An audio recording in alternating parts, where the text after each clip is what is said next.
Le muguet rouge de Christian Bobin.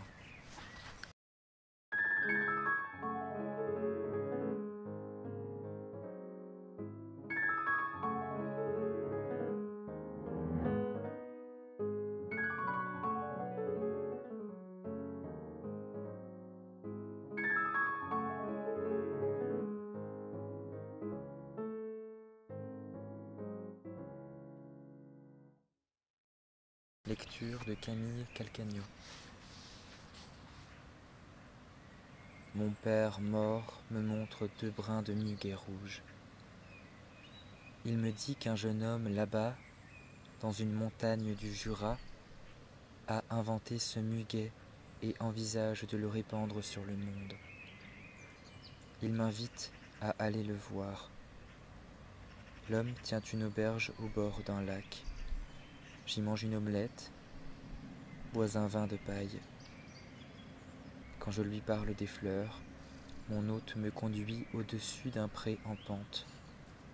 Des dizaines de muguets rouges fraîchement poussés s'apprêtent à incendier la plaine. Je reviens vers mon père, lui demande qui est cet homme. Il me répond que c'est une partie de sa famille dont il ne m'avait encore jamais parlé. Va les voir, me dit-il, apprends à les connaître. Des yeux qui cherchent le vrai au fond de la mine, des cheveux de buisson ardents, des lèvres de montagne douce, le visage de Dora Diamant, dès leur première rencontre, des livres Kafka de Kafka. Les heures d'étouffement, elle devient l'air qui manque à la gorge de Franz. Pour l'année qu'elle offre à Kafka, dernière année du poète, elle a son nom gravé dans le marbre des siècles. Il projette d'aller vivre au Moyen-Orient. Quand le soleil lassé se couche, nos projets s'enflamment, c'est l'été indien de l'âme. Nous partirons, c'est sûr, nous allongerons notre foulée et l'ombre s'essoufflera à nous suivre. Dora soupèse l'âme de son amant, l'engendre autant qu'elle l'aime. Ses livres, elle les comprend mieux qu'une mère son enfant. La phrase de Kafka brille sous la suie de l'encre. Même porteuse de bruit de bottes, elle a cette douceur surnaturelle qui raccompagne un enfant somnambule au lit, délicatement, sans le réveiller. En sécurité, Kafka meurt. Dora s'évanouit sur sa tombe. La famille de Kafka jette des pelletées de gêne et de mépris sur cette vision. Le chat sauvage boit l'eau de pluie dans l'assiette sur la terrasse, puis s'éloigne noblement comme s'éloignent les morts.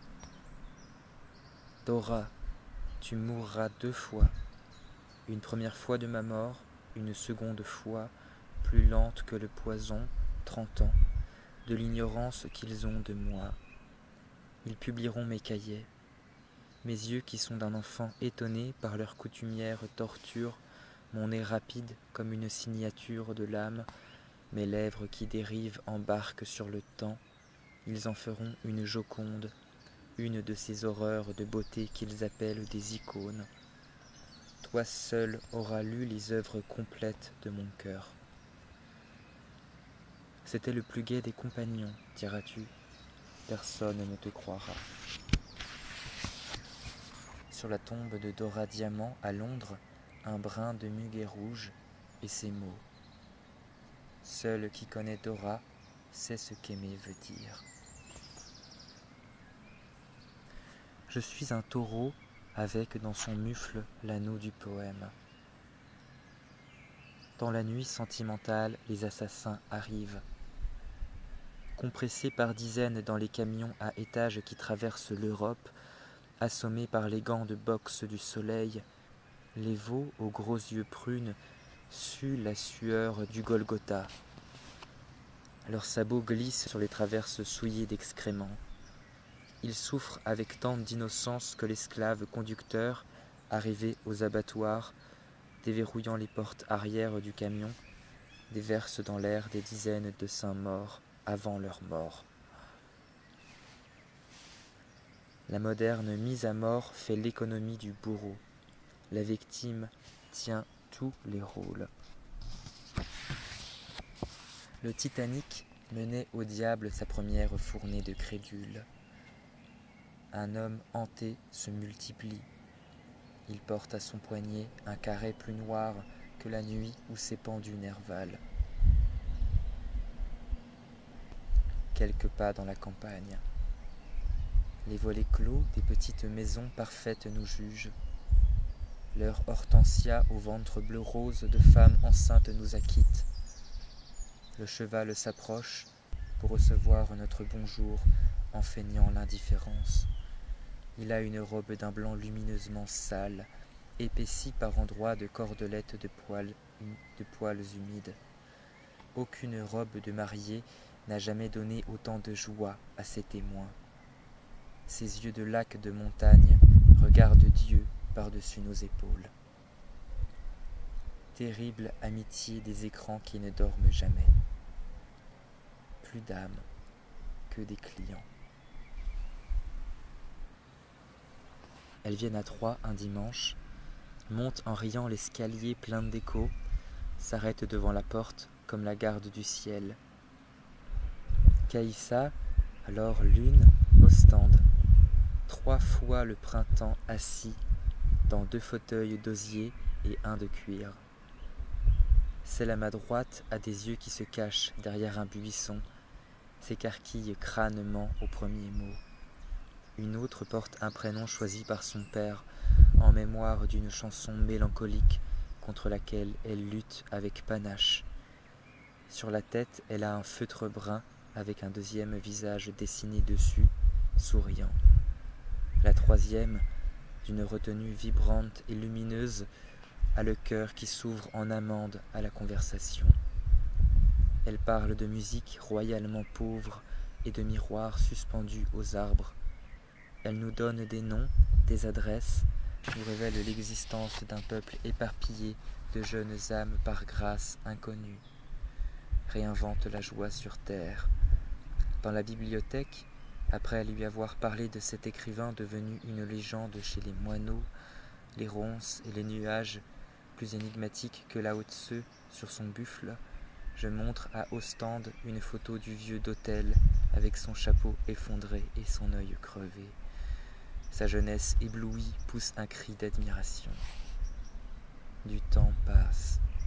Les glaneuses de muguet rouge nous quittent. Elles ont roulé 6 heures pour venir à nous. 3 sœurs d'âme, chacune sculptée, émouvante dans le roc de sa vie unique. La même fille a des millions d'exemplaires, court le monde et les images. Elle ne lui ressemble pas. Avant de partir, elle laisse le mot qu'elle avait inventé pour cette rencontre.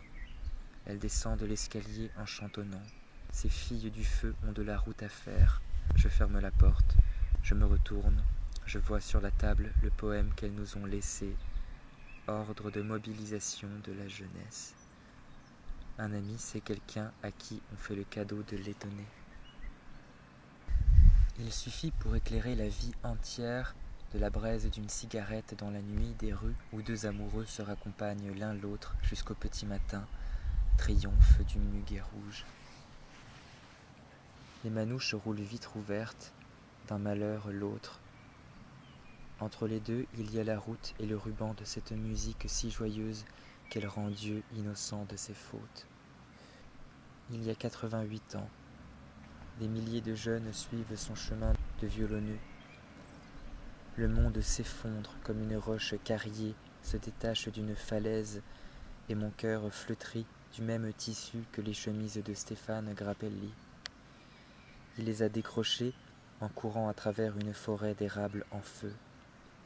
Celui qui pille la garde-robe du soleil et dont le violon fait danser les étoiles ne vieillira jamais. Toutes les catastrophes nous sont arrivées en une seule fois à l'instant de notre naissance, quand notre berceau a coulé après avoir heurté la banquise du monde et que notre mère, dans la nuit, penchait sur nous une lanterne d'angoisse. Le monde s'en va. Ce ne sont pas seulement les banquises qui s'effondrent, c'est notre cœur. La musique nous ranime, frotte nos joues avec la paille de l'air. Descartes, mon pauvre René, qu'est-ce qui t'a pris? T'as dit des animaux qu'ils sont des machines?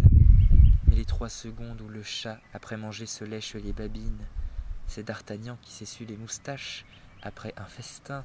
Le vagabond joue pour les anges, qui ne pensent pas, René, qui n'ont jamais souci de penser, qui s'illuminent. Dans la brume des abstractions, des migales cheminent. Les chiens électroniques perdent leur flair devant un cœur en crue. Dans des cathédrales creusées dans le sol, des essaims des abeilles d'Éthiopie balancent doucement dans l'ombre comme des lustres. Aller d'une présence subtile à une présence subtile pour en extraire une nourriture solaire est un travail d'abeille et de poète. Ce monde détruit les deux. La calligraphie fut inventée au Japon au IVe siècle, d'après les empreintes de pattes d'oiseaux sur le sable d'une plage. Au XXIe siècle, le monde travaille à effacer les oiseaux et l'écriture manuscrite. Mais partout et toujours sur terre, des petites mains ailées de 2, 3, 4 ans barbouillent du papier, cassent des craies, peignent sur les murs et les vêtements, en mettent partout, écrivent. Le cheval du monde a mis bas son cavalier, il s'échappe et ses sabots qui tapent le néant en tirent des étincelles que les sots admirent.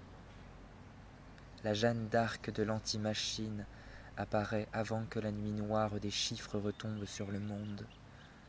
Blonde comme un ciel bleu, ses yeux comme une meute de loups ou une ramure de lilas, plus propre que le sable d'une rivière très pure, ses lèvres fines, sans être avares, irrégulières, parfois pincées dans l'effort ou l'extase du jeu, mordues par deux dents enfantines qui très légèrement s'avancent, merveilleux fantômes des dents de lait.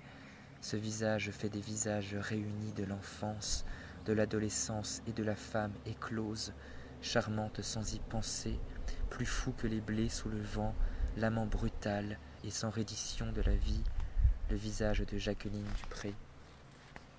Son violoncelle fourré entre ses cuisses, pressé contre sa poitrine, a une voix rauque, parfois un filet de souffle, et le visage de sa maîtresse roule au-dessus, possédé, délivré. Ses robes en étoffe de liseron dansent autour d'elle quand elle entre en scène. Le violoncelle frémit d'entendre son pas. Aucune affection, la vérité seulement, partout, toujours, qu'elle cuise des pâtes ou qu'elle joue une musique qui fait fondre la glace des smokings. À 5 ans, entendant à la radio un violoncelle, elle décrète « Je veux le machin qui fait ce bruit-là ». Sa mort se met aussitôt en route pour son annonciation. À l'âge de 27 ans, tu apprendras que tu portes dans ton corps glorieux une sclérose en plaques. Tu ne pourras plus aller au bal avec ton amant de bois verni. La 4e suite pour violoncelle de Bach avance, risque et tranche. Le chemin s'invente en marchant. Le chemin c'est un pied, et Dieu une caisse en bois. L'ongle cassé du violoncelle, ces chutes de tension délivrent de la dictature du lys. La râpe de l'archer sur les cordes fait voler dans l'air des copeaux de lumière. La lumière du paradis grince merveilleusement. Il fait froid, j'allume la 3e suite de Bach. Violoncelle, gros chien d'avalanche. La musique va et vient dans la pièce comme les volutes d'un bon tabac. Elle ne fait aucun bruit. Le printemps va si bien à tes yeux. La lecture est la grande affaire de la vie. Même des loups et les bébés la pratiquent. Le plus vite possible, reconnaître qui s'approche. Les poètes portent cet art à son point d'incandescence. Tout leur est une lettre à déchiffrer. Jacqueline Dupré portait sa mort sur ses épaules.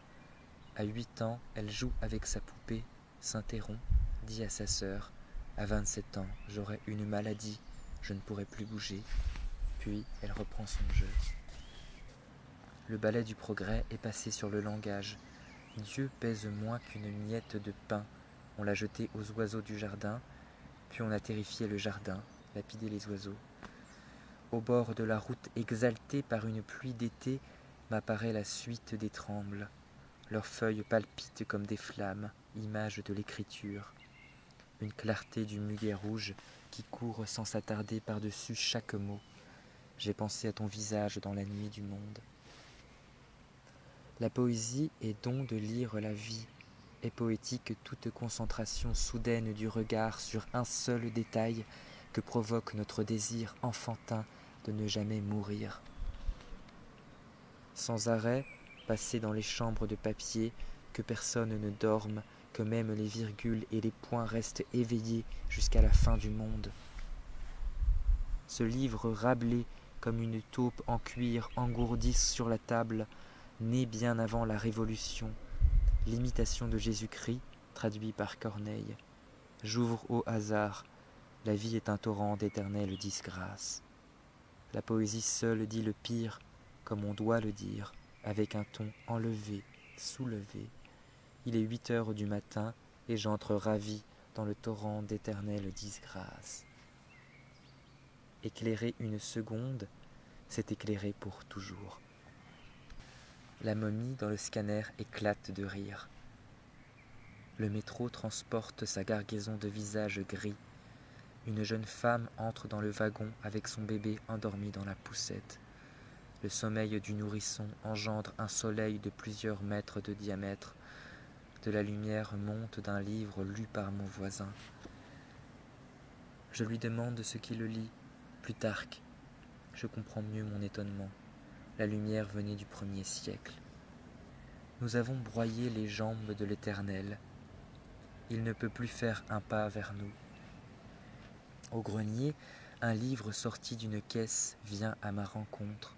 Ces phrases, s'enlaçant comme lierre à mes jambes, se glissent sous ma chemise, mordent au cœur. Quand je descends dans le salon, il fait nuit.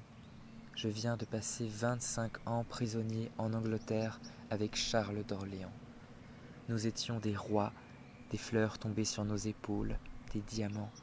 C'était une seconde après notre naissance et une seconde après notre mort. Mes mains sont ce lutrin fait pour accueillir les ailes battantes d'un livre. La fausse présence dans leur poche, sur leur table, c'est leur pain, leur Bible, leur père, leur mère, une toute petite pierre tombale vitrée sur laquelle ils se penchent jour et nuit pour tutoyer des ombres pendant que leur vie se décolore.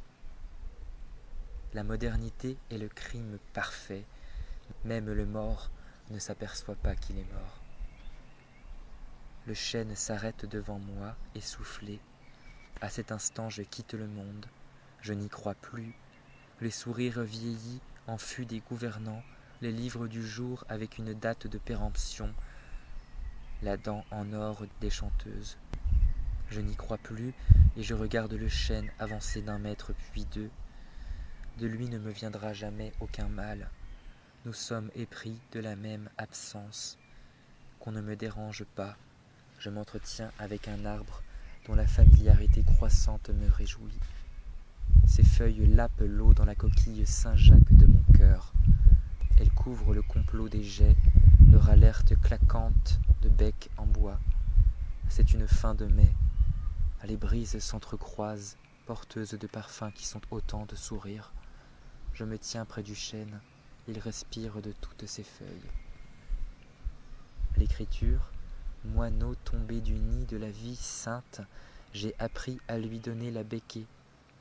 Un peu de songe trempé d'encre. Je me suis retiré de moi pour la laisser venir. En voici qu'elle me rend tout au centuple. Elle est ce chêne, elle est ce souffle, cette prise de l'invisible dont les bras me serrent tout en prenant soin de me laisser seul.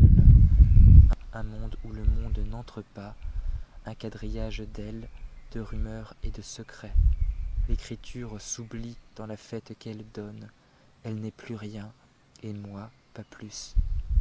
Dans ce monde où ne pas être connu est la seule figure du néant, disparaître une seconde de son vivant est une extase.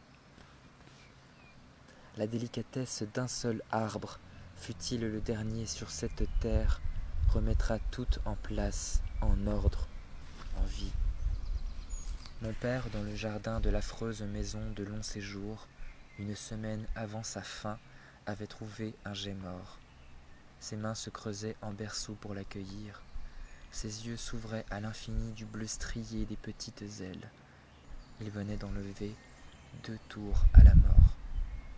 Tous les mystiques portent un sac de farine sur leur dos.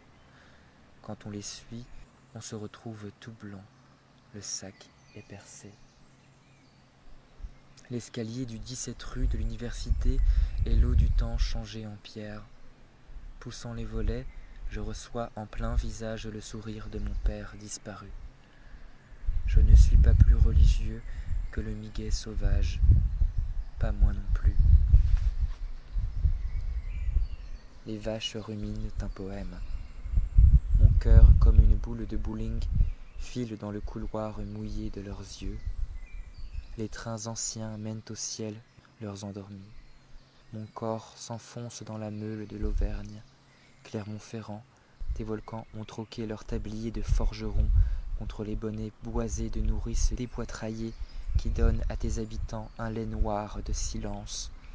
Pascal a bu de ce lait. Ses pensées sont des plaques de lave encore fumantes.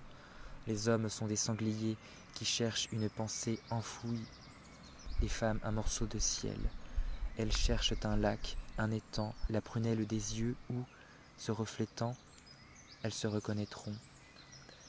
J'écoute un peintre dire par cœur un poème de Tranströmer dans ce café des libellules à Clermont où, serrés comme des sardines, nous sentons le souffle glacé de l'avenir dans notre cou.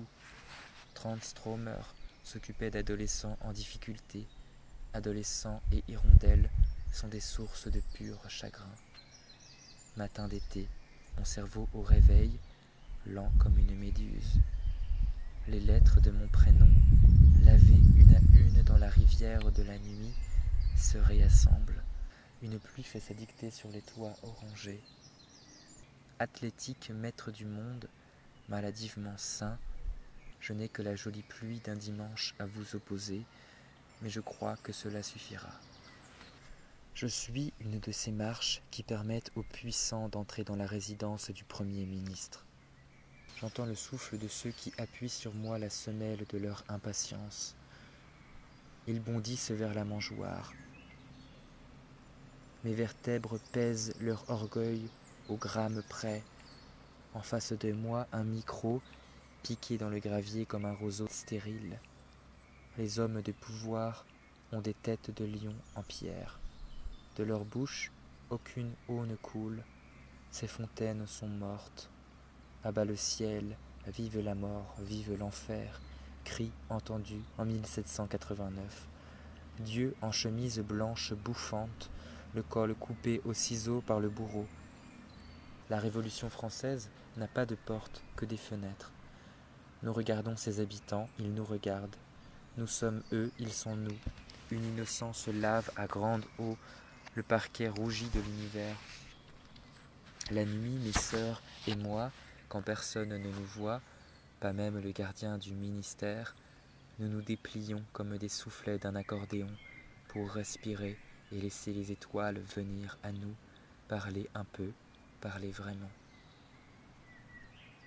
Je cherchais l'enfant en lui, je n'ai trouvé que son meurtrier. Éprouver à 20 ans l'extase de la chair souple plongée dans le vide pour connaître le raccroc de demain aimante. Enfin vieillir, le corps passe le relais à l'esprit qui devient à son tour infiniment souple, aventureux, embrasse l'air et la tombe, voltigeur. Après sa mort, Blaise Pascal continua à penser. Les ténèbres reculaient, intimidées par le bruit sortant de son crâne, semblable au souffle des pales d'un ventilateur suspendu à un plafond, sabre tranchant l'air et toute objection possible. La plaque inventée par Gutenberg pour imprimer une page avec ses caractères de plomb enchâssés, un gaufrier. « Monsieur, me dit le vendeur de livres anciens, cet exemplaire des pensées de Pascal est de 1762 et voyez, il est râpé sur chaque bord de la couverture, au tiers, là où appuient les pouces du lecteur passionné. J'ai remarqué que ce texte, dans n'importe quelle édition, à n'importe quelle époque, présente toujours les mêmes stigmates. Il est le seul. Au XVIIe siècle, Descartes sépare fibre à fibre la pensée et la vie. La pensée en devient folle comme un frelon et la vie développe une maladie de chiffres. Nous avons, dit Giambattista Vico, préféré le certain au vrai. Le vrai est humain, impossible à incarner dans un chiffre. Le taux de nihilisme augmente dans le sang. Samson François, pianiste du noir et blanc, fine moustache crémeuse, bajou de chat, visage lavé par le battoir du jazz. Sa mèche corbeau sur son front en sueur est le rideau d'un théâtre de poupées. Lourd de chair et de whisky, voilà qu'il dégage ses mains du ciment de son smoking et les abat sur le clavier, réveillant tous les spectres de la nuit.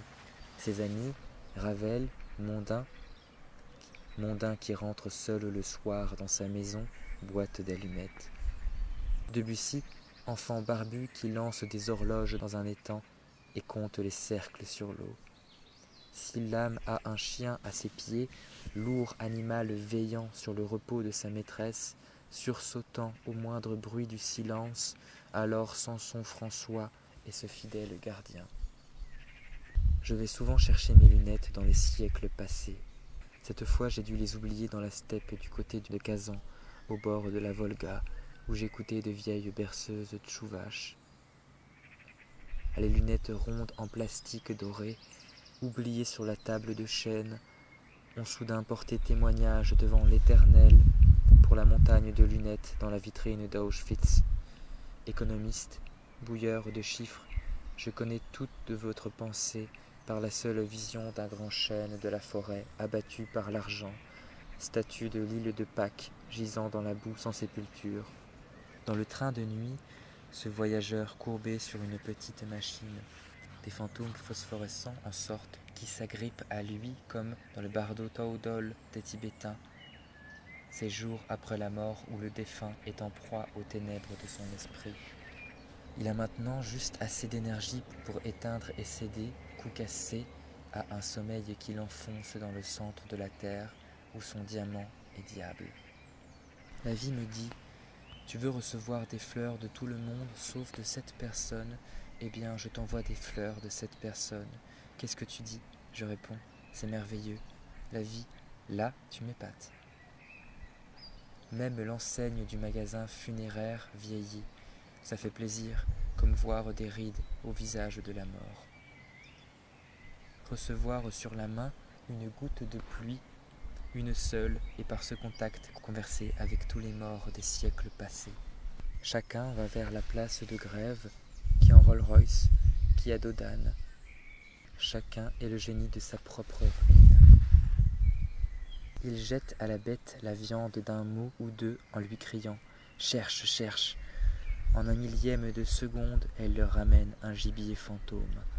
Il s'émerveille de l'habileté de la bête, ne sentant pas ses crocs s'enfoncer un peu plus à chaque demande dans le cœur. Le carrosse du vent, toute porte ouverte, bringue ballante, transporte comme une reine l'odeur de l'herbe coupée. La vie est une drogue, la mort est son sevrage qui nous rend plus jeunes encore qu'au berceau où nous sommes saturés de gloire. Il y a deux forces inépuisables dans le monde, celle des nouveau-nés et celle des morts. Le seul fait de vivre, d'être jeté au monde comme on est jeté aux chiens, nous crée un devoir envers ceux qui nous ont précédés sur ce chemin, sous cette charmille, dans ce cyclone. Les morts nous ont menés, siècle après siècle, au rivage de la vie. Nous leur devons bien un peu de lumière, être dignes d'eux, ne pas abîmer ce qu'ils n'ont plus. Nous avons le devoir d'enchanter le bout de tissu que nos doigts de nouveau venus seraient au fond du berceau. Ce tissu est la vie, entière, légère, froissable. Que jamais le nihilisme ne vienne prendre son impôt sur le bord de mes lèvres. Dans la salle d'attente de la gare, un petit fonctionnaire de plastique blanc, souriant, mène les derniers humains à un désespoir inconnu. Ta main gauche sur mon épaule droite en descendant un escalier. Quel est ce poids qui m'allège tellement? Sous nos pieds, un torrent nous emporte vers un océan de pierres précieuses. Sur le chemin de la boîte aux lettres, je tombe en arrêt devant un caillou de granit rose piqué d'étincelles blanches. Sa présence remplit le monde. Toute la vie s'est réfugiée en moi. Par tes yeux, par l'attention que tu me portes, tu me vois, donc tu vois Dieu. Au bout de quelques minutes, je me secoue de ma vision comme un cheval frissonne. La nuit suivante, je sens le caillou dans ma poitrine. Il respire très légèrement. La musique de Bach, c'est ce qui sort d'une pierre qu'on casse. Les yeux de ma mère, au dernier jour, brillaient comme les feux arrière d'une voiture dans la nuit. J'ai senti la voiture accélérer, disparaître. Ma mère était un mégalithe. Sa chair était du granit, son âme une toute petite bulle d'air à l'intérieur. À 100 ans, elle venait d'entrer à l'école maternelle de la mort. Les morts ont retrouvé la clé sous le tapis et nous restons devant la porte close, pas tout à fait seuls. Il y a ce reste des voix aimées dans l'air, diamant d'un carat. Saint-Malo. Le soleil embrasse comme un enfant chaque adulte autour de la table avant d'aller dormir au fond de l'océan. Pour écrire un livre portant le nom d'une fiancée disparue et parce qu'il a besoin d'un coucher de soleil jadis admiré à Chantilly, Nerval reste 8 jours sur place. Ce voyage à Chantilly m'a coûté 200 francs et je n'ai pas écrit plus de 12 lignes sur un coucher de soleil qui m'a mangé beaucoup d'argent et qui ne m'a rapporté que 24 sous. Sylvie est un livre écrit par le printemps, ni par un homme, ni par un dieu, par le printemps. Gérard, le doux Gérard, poète de naissance que son père destinait à la médecine, dès la vue de son premier mort sur la table de dissection, s'enfuit en courant de l'amphithéâtre, commence à écrire assis sur une borne, sur le parapet d'un pont, dans un café, dans le boudoir d'une comédienne, partout. Une dizaine de lignes, pas plus, sur des bandes de papier qu'il relie avec des pains à cacheter, ces petits ronds de pain très minces sans levain qui servent à cacheter les lettres. Jamais écriture n'aura été aussi nourricière, associant blé, cire et cœur. Nerval s'enfonce dans la forêt phosphorescente du rêve, d'où il ne reviendra pas, où l'appelle sa mère disparue, sans tombe, dans un pays de l'Est quand il avait 4 ans. Elle l'appelle de l'intérieur de lui. Elle n'a pas d'autre tombe que le cœur de son fils et les alvéoles dorées des petits théâtres rouges à l'italienne, où elle lui présente de belles actrices, fantômes talentueux du plein jour. Ces féeriques apparitions le mèneront jusqu'à une nuit de janvier 1855, rue de la Vieille Lanterne. Gérard Labruni, dit Nerval, est cet enfant qu'on retrouva là, pendu, un lacet blanc autour du cou. La neige veillera jusqu'au matin, un des siens. Les lettres de Nerval, proposées au plus haut prix par les pillards de la chambre funéraire, sont les vestiges d'un rite dont on a perdu le sens. De Sylvie, quand j'ouvre ce livre, un brin de muguet rouge tombe à chaque fois. Penchés sur le Gutenberg du diable, ils ont le regard médusé de ceux qui regardent un proche les abandonner. Et ce proche, c'est eux-mêmes. Chacun tient dans sa main le miroir des aveugles. Ce sont les tables portatives de la nouvelle loi. Ton âme, tu la jetteras avec toutes les choses vieilles de plus d'un jour. Une voiture, la nuit, l'avait renversé. Les étoiles seules avaient crié. Je le découvre près de la source, au bord de la route. Son œil est plus grand que la galaxie. les forêts que ce daim avait connues comme on connaît dans l'amour, les trompettes des jonquilles de Jéricho au printemps, l'inquisition des chiens de chasse, les conseils prodigués par les arbres dont les racines s'enfonçaient plus loin que la mort, l'intelligence de la rosée sur la peau, s'allonger et goûter par instants à l'absolu d'une clairière nappée de muguet rouge, demi-dormant, orphelin béni de l'air. Tout s'était après le choc condensé sous le voile noir de son œil, à l'abri. Un grand silence viendra qui fracassera tout et nous rendra à nous-mêmes.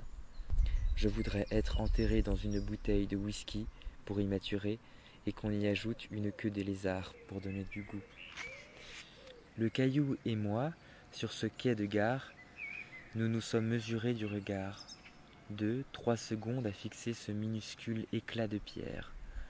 J'ai détourné les yeux. J'existais moins que lui. Je suis monté dans le train pour Paris. Mon cœur est resté prendre conseil auprès du gravier, libre à ne pas croire, vivant d'une vie exposée à tout prix. À Paris Nécropole, mon cœur m'attendait. Le petit caillou avait donné sa leçon. Vide de tout, plein de feu, j'ai commencé ma journée. Une poignée de gravier jetée sur une peau de tambour. Son menton en meringue, ses joues de forge. David Oistrakh joue du violon avec la précision d'un coiffeur. Le son est plus fin qu'un cheveu, et ce cheveu plus résistant que les câbles du viaduc de Millau. Oistrakh se saisit du cœur comme d'un morceau d'épicéa. Il le rabote jusqu'à rendre visible la poussière de chaque note. Le manque que j'éprouve de cette musique est plus grand qu'elle. L'absence, le vide, le manque, qu'avez-vous fait d'eux? C'était notre seul bien. Ces petites chapelles en bois du Nord sont comme des enfants. On n'a pas le droit de leur faire du mal, écrit Akhmatova au pouvoir qui veut les abattre. Ce bel éclair de rêverie qui traverse parfois les yeux des bêtes sauvages et leur fait manquer leur proie. Il me semble que vous avez attaché vos lacets de souliers l'un à l'autre. À la veste du prêtre brille l'orgueilleuse modestie d'une toute petite croix, symbole du sacrifice qu'il ne fera jamais. Il a fait installer dans l'église un boîtier électronique pour les dons. Le petit peuple gitan des bougies, réduit à d'avares coupelles de cire rouge, connaît l'anéantissement raisonné des Inuits et des Indiens. Mendier est notre vérité, l'argent papier disparaîtra, les mendiants avec, et Dieu dont ils furent pendant des millénaires l'image traquée. Un camion-benne traverse les phrases de l'Apocalypse de Saint Jean. Les mouettes criaillent au-dessus des déchets cartésiens. Être élégant avec un rat. Triomphe des corps inhabités, acclamation des chiffres, gloire des images idiotes, jamais personne ne sera autant agenouillé que les modernes prétendument non religieux. L'été durait plus longtemps que la mort. Les roues géantes des tracteurs écrasaient ma poitrine, ouvraient des sillons d'encre noire. L'entrée des chambrescents, avec leur poids inguérissable, m'apprenait à devenir ce que je voyais, me préparait à l'écriture. La deuxième vie des baignoires commence dans un pré, c'est la plus belle. Je remplis ma tasse de café avec une phrase de Pascal. C'est une phrase des hauts plateaux de l'esprit, acide, longue en bouche, brûlante. Les restes de Pascal sont dans l'église Saint-Étienne du Mont, à Paris. Sa mort n'a guère trouvé à se mettre sous la dent. L'homme de son vivant était réduit en pensée, et sa parole torréfiée. J'avale d'un coup la phrase de Pascal. Elle me réchauffe. Seul dans un palais vénitien, les plafonds planent comme des oiseaux de proie. Les murs sont humides. Cela ressemble à la maison d'enfance, mais agrandie 1000 fois. Aucun meuble. Le soir commence à pincer sa corde violette. Il est temps de fermer les volets. J'entre dans une chambre, trop tard. Un ours s'est glissé par la fenêtre ouverte. une montagne noire qui bouge sans bruit, pas plus menaçante qu'une feuille morte filant sur une rivière. Je ferme la porte sans hâte. Je vais dans une autre chambre. Là aussi, trop tard, une panthère s'est coulée comme de l'eau dans la pièce. Elle a la souplesse d'une brise de printemps. Je referme la porte. Une voix, la mienne, me dit « Ce sont tes puissances qui te reviennent ». Le diable a ses miroirs de poche où il s'admire, sentant monter en lui peu à peu l'ennui de n'avoir presque plus d'ennemis. Les fleurs sont des questions qui viennent vers nous et nous supplient de ne pas répondre. La reine des prés porte la même robe depuis des siècles. J'aime les chrysanthèmes, comme on aime un animal dont la fourrure contient un soleil et une lune. Leurs pétales sont des griffes rétractiles. La moindre fleur va au bout du monde et même au-delà. On a toujours l'air idiot quand on parle de fleurs. C'est oublier leur armée libératrice. Le tapis de bombes des fleurs du genêt, le parachutage des fleurs d'acacia, le débarquement du lilas sur le rivage de nos paupières. Sur plus d'1 kilomètre, des dinosaures plantent leurs crocs d'acier dans le goudron de la route. Ils ouvrent une plaie dans laquelle se glisse le câble aux anneaux argentés par lequel passeront les ordres de plus en plus nerveux d'un roi commerçant qui n'accorde aucune grâce à ses sujets. Tu achèteras des choses, beaucoup de choses, et si un jour, devenu pauvre, tu ne peux plus acheter, nous te chasserons de la ville, de nos pensées, de nos yeux, et tu existeras moins que les morts. Le monde, plusieurs fois par jour, sort de son lit et recouvre les cerveaux. Quand les chiffres se retirent, on voit les traces dans nos yeux. La neige est cet enfant si belle qu'elle prend toute la place dans la famille. Elle me fait escorte dans la nuit sur la route, cette incroyable douceur que nous ne méritons pas. La férocité distraite des voitures pousse derrière. La route habituelle est barrée. Je ne vois pas à 10 mètres devant moi. Je roule dans l'encre noire. Vêtus de noir, couleur officielle du spectacle, les ascètes programmateurs présentent sur un écran géant la bête qui mange le temps. Sa peau de verre est de plus en plus fine, à peine 1 millimètre, la distance qu'il y a entre l'apocalypse et nous. La machine mère pond jour et nuit des millions de petites machines. Elle se moque de ceux qui la contestent.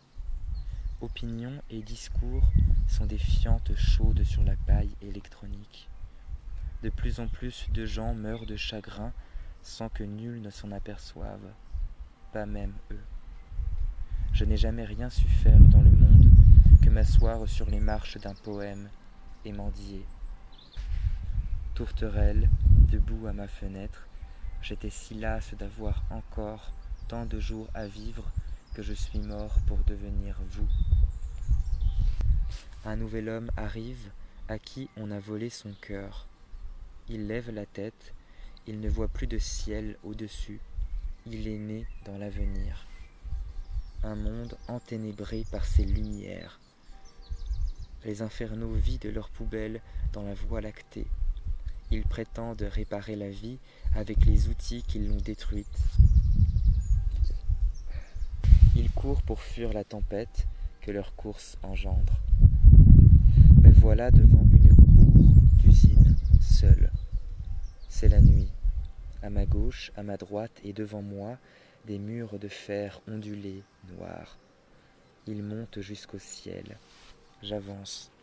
L'éclair qui traverse mon cœur va trop vite pour porter quelque nom que ce soit.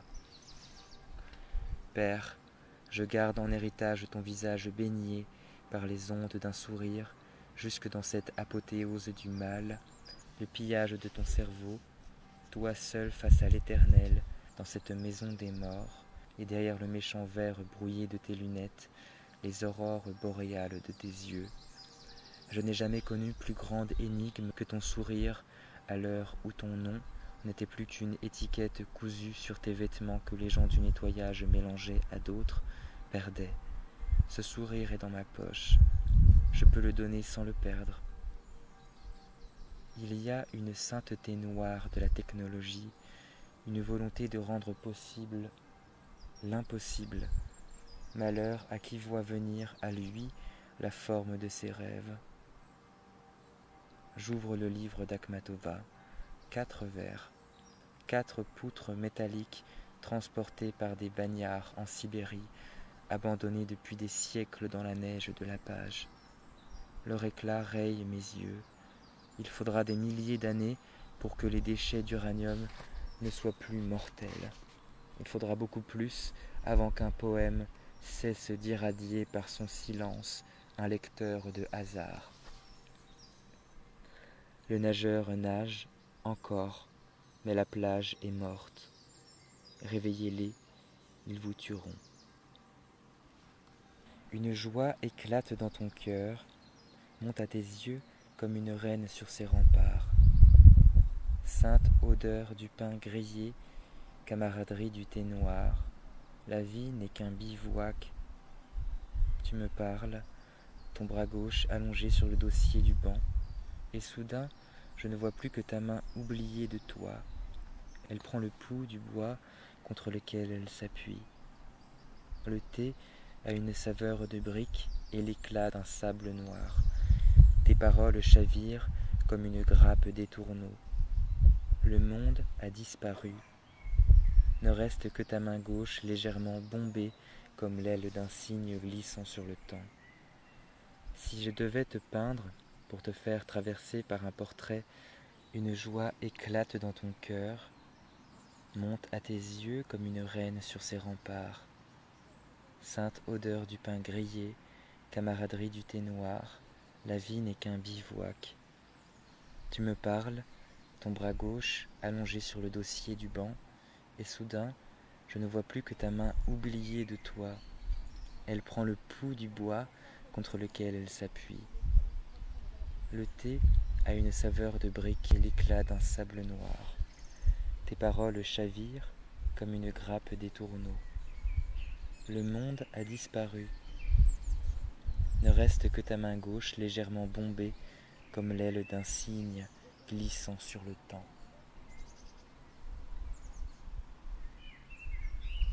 Si je devais te peindre, pour te faire traverser par un portrait les siècles de ta mort à venir, je peindrais cette seule main dont les lignes sans bouger vont à l'infini, l'élégance de ton âme qui prend l'air, le repos mérité de la reine de Saba. L'âme est une espèce non protégée. Souvent j'ai vu ton âme changer de forme. Un jour elle fut ce lynx qu'on avait embastillé dans une cage pour le relâcher dans la nature. Les hommes faisaient un demi-cercle derrière la cage. Ils ont ouvert la grille. Il n'y a eu d'abord que du silence, la sourde retenue d'un cœur à l'intérieur de la cage. Une nuit aux yeux d'or qui pesait le pour et le contre. Puis, superbe, le jaillissement du lynx. Un vol plus qu'un bond. Nul n'aurait pu s'interposer entre lui et sa fin terrible du grand air, de l'amour pur, pas même Dieu. Oui, ce jour-là, j'ai vu ton âme, lynx, de luxe lumière, celui qui voit dans les ténèbres. J'écris pour lever la grille de la page. Les grosses voitures noires des politiques, réservées pour le cercueil de la vie privée. Des gens instruits nous mènent à la catastrophe. Je n'ai pas ouvert le journal. Je suis allé chercher les nouvelles du jour dans les pensées. Au siècle de Pascal, on jette de la paille sur les pavés devant les demeures où s'agite un mourant afin que son agonie ne soit pas injuriée par le grincement bonhomme des roues des carrosses. Les pensées sont le goutte à goutte de cette agonie, que nul ne se détourne de son néant. Au terme du chemin qui menait au champ vieux, il y avait un sureau. La fleur de cet arbre est une paume tournée vers le ciel. Ses fruits, de minuscules planètes mauves. Elles explosent, acides sous la dent. Pascal est ce sureau. Les dieux de l'air viennent buter contre mes joues pour apprendre ce que ça fait d'être mortel. Mes souliers, deux vieux chiens de cuir qui s'ébrouent dans la poussière. Les os d'un poème ancien craquent sous mes pieds. Un vent puissant roule les feuillages, le convoi de l'Éternel avec ses 30 tonnes de lumière. La sainteté est un bond non spectaculaire hors du monde. Comme d'un animal maigre, on le voit palpiter, le cœur. Je roulais sur les routes du Morvan quand je vis dans le rétroviseur ma vie doublée. Ma mort aussi, autre chose commençait. Je me souvenais de la fin du monde et de qui l'avait amenée. C'était il y a longtemps. L'œil du cyclope est sans paupières. Il ne s'éteint jamais. Il nous regarde jour et nuit afin que nous le regardions jour et nuit. Il avance avec sa chemise électronique pleine de taches. Sa langue est comme celle du tamanoir. Elle avale chaque jour des millions d'âmes. Il faut désormais une puissance surhumaine pour rester humain. Hitler n'était personne. Il était juste la totalité des gens qui le suivaient. Les remerciements remontés de la cave algorithme, les clins d'œil albinos la nuit, un langage qui n'est plus un langage, mais une suite de secousses nerveuses par lesquelles les humains disent adieu à l'humain, chacun mené dans un enfer où tout est possible, sauf aimer. Gare du Nord, le jeune mendiant anglais à tête de caillou mord son pain comme un os. Toute l'espérance d'un autre monde serrée entre deux mains de fer. Les publicitaires sont des thanatopracteurs d'un genre particulier. Ils travaillent à rendre mort ce qui était vivant. La terre se nourrit d'eau fraîche et de poèmes. Depuis des siècles, nous ne lui donnons que des chiffres. La faim commence à l'éveiller. Sous la politesse du gazon, les puissances de la lave bouillonnent. La tempête parfaite s'annonce, celle des morts roulés avec les vivants, des rivières de goudron et des sages à cul de singe. Entre notre vie et nous, un hygiaphone. Notre ange ne vient plus au parloir. Je vous écris ce dimanche. Le dimanche est la chambre où Dieu est mort. Sa grandeur y flotte encore. J'ai un livre ouvert à ma droite. C'est un livre de poèmes vivants à la pointe du couteau, lancé comme tel. Vous arriviez essoufflés, tenant les deux lourds pots de terre avec leur rosier, Django, que vous nous offriez. Vous enseigniez à Strasbourg. En vérité, nous sommes tous enseignants, du balayeur des rues à l'astronome. Par le balancement de nos bras dans l'air bleu quand nous marchons, par ce livre de présence que forme notre corps cousu à notre âme, par notre seul visage ouvert aux griffes de l'air, nous apportons une parole où que nous allions et sans en avoir aucune conscience.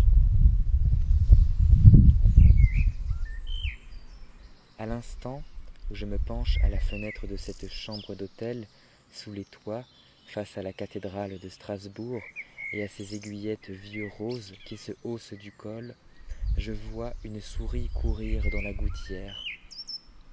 Nous sommes à 7 secondes, la souris, la cathédrale et moi, transpercés par la même flèche éternelle. Aucune vie n'est vécue. L'explosion commence juste après la mort. Ce qui précède n'est que le grésillement de la mèche. Le soir, j'allais vers Sophie.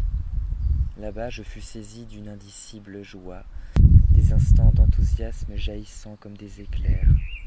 La tombe devant moi, je l'ai soufflée comme une poussière. Les siècles semblaient des instants. Sa présence sensible, à tout moment je croyais la voir s'avancer vers moi. Ce que dit Novalis est tellement merveilleux que je n'existe plus. J'avançais dans l'air du parc comme une loutre dans l'eau. Les ailes du ciel, caressant mes tempes, me faisaient un casque gaulois comme celui jadis sur le paquet de gauloises bleues. Et je pensais à lui, Novalis, sa belle manière d'ouvrir ses bras en cercle afin que s'y tourmente l'univers et ses étoiles.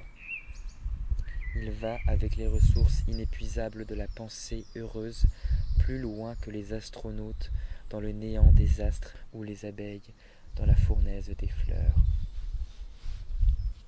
La vie est un état poétique non déchiffré, un parchemin dont notre corps est l'émiettement et la poudre de nos os, l'encre. Novalis s'est occupé pendant sa vie brève des mathématiques, des cristaux et de la poésie. Il cherchait une pensée qui n'est pas l'agorance coutumière des pensées. La mort de sa jeune fiancée perça la source de cette pensée. « Je veux mourir joyeux comme un jeune poète », écrivait-il. Son visage, un demi-étonnement de biche devant l'inconnu qui afflue avec l'air, et la bravoure d'y faire face comme se jettent dans le feu les âmes pures de 20 ans. Longue chevelure, belle et calme rivière encadrant front et joues, des yeux tellement francs qu'ils aimantent le réel et l'apaisent. Il meurt à 29 ans, après avoir demandé qu'on lui joue un air de piano, on ne sait lequel. Je vois la rosée des notes sur ses cils. Son visage, une hirondelle captive tendue vers l'envol.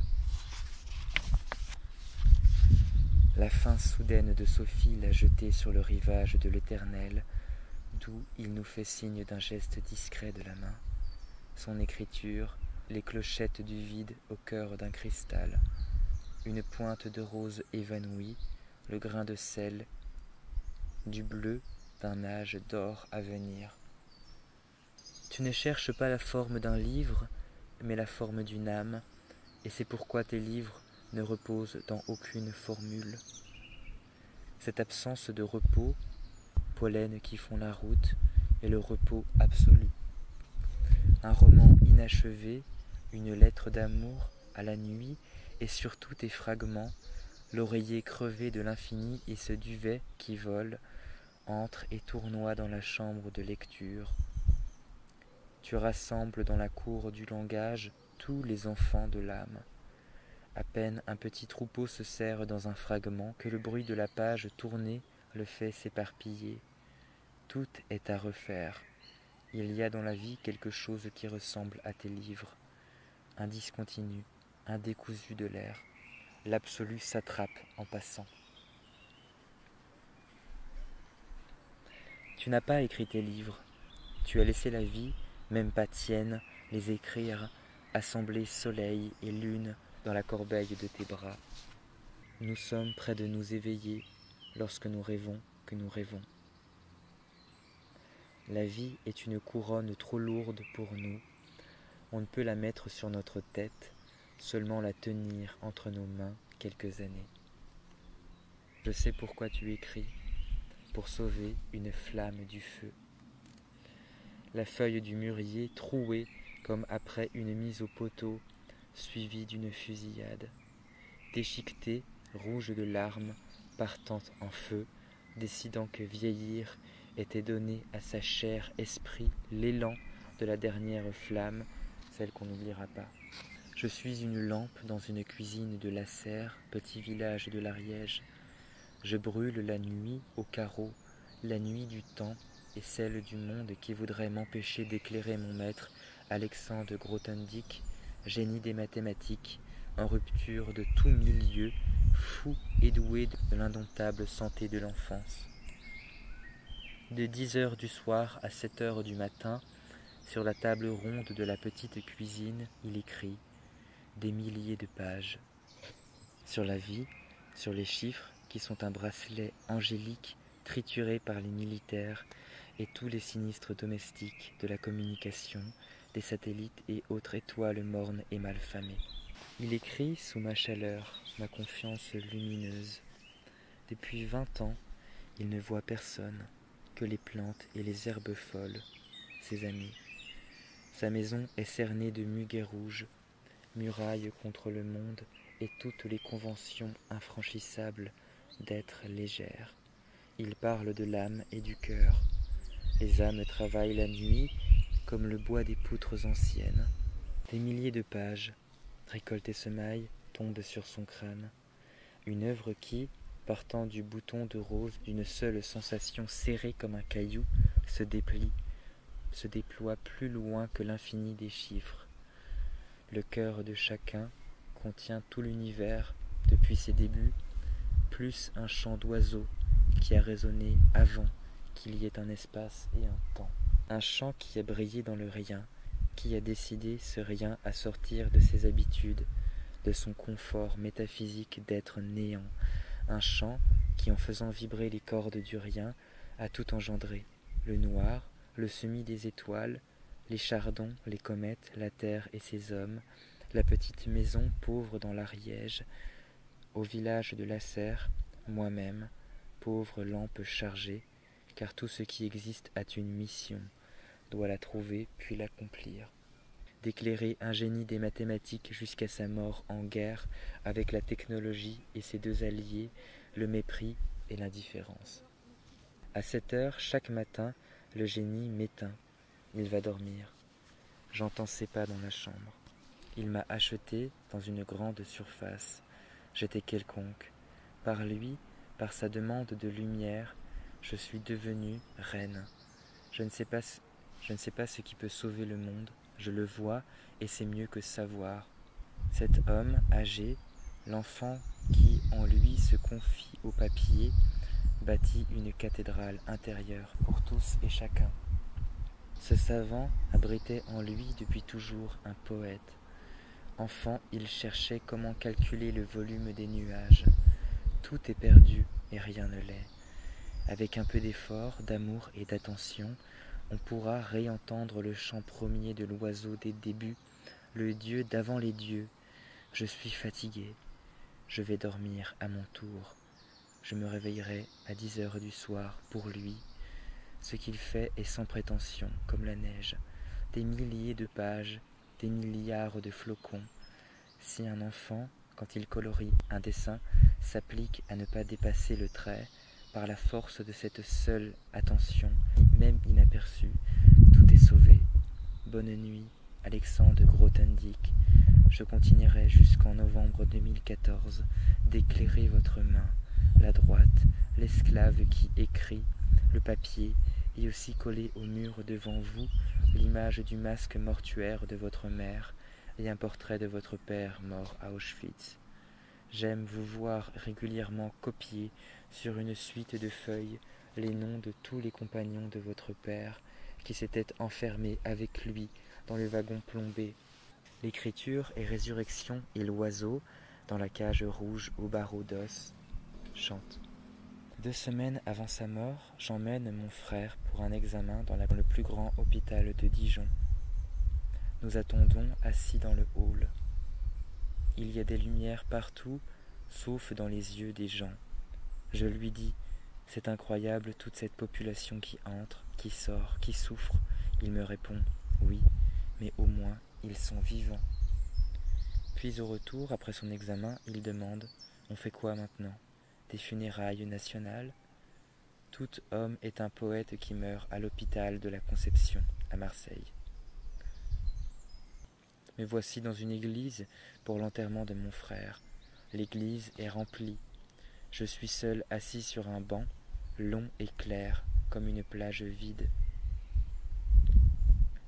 Je regarde dans l'allée centrale.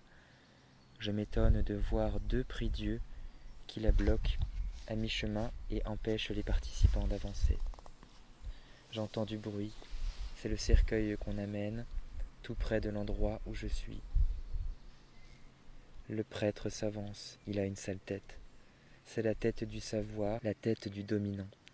Cette affreuse domination de la douceur fausse. Et tout d'un coup, je m'aperçois qu'on a ôté le couvercle.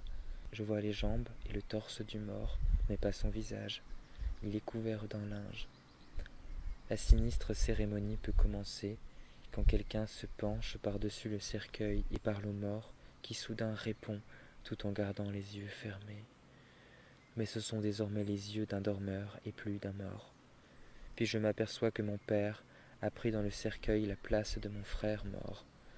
Maintenant, il fait un mouvement de tête comme dans le sommeil, on cherche la place idéale, et son visage, sans se blesser, heurte légèrement l'oreiller de bois.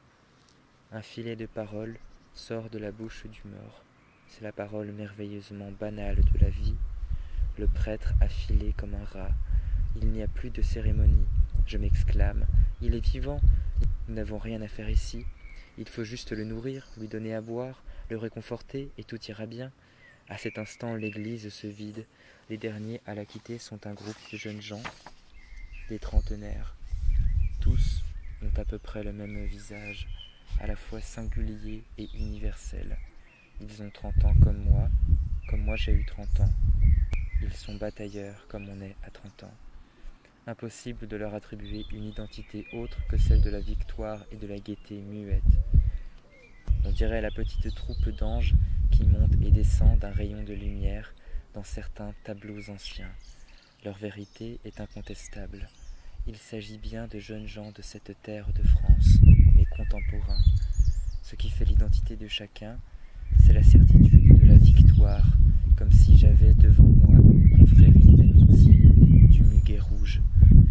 Et comme à tout événement, il faut une signature. Leur signature, c'est le point levé de la victoire par-dessus le cercueil, auquel je réponds par le même geste.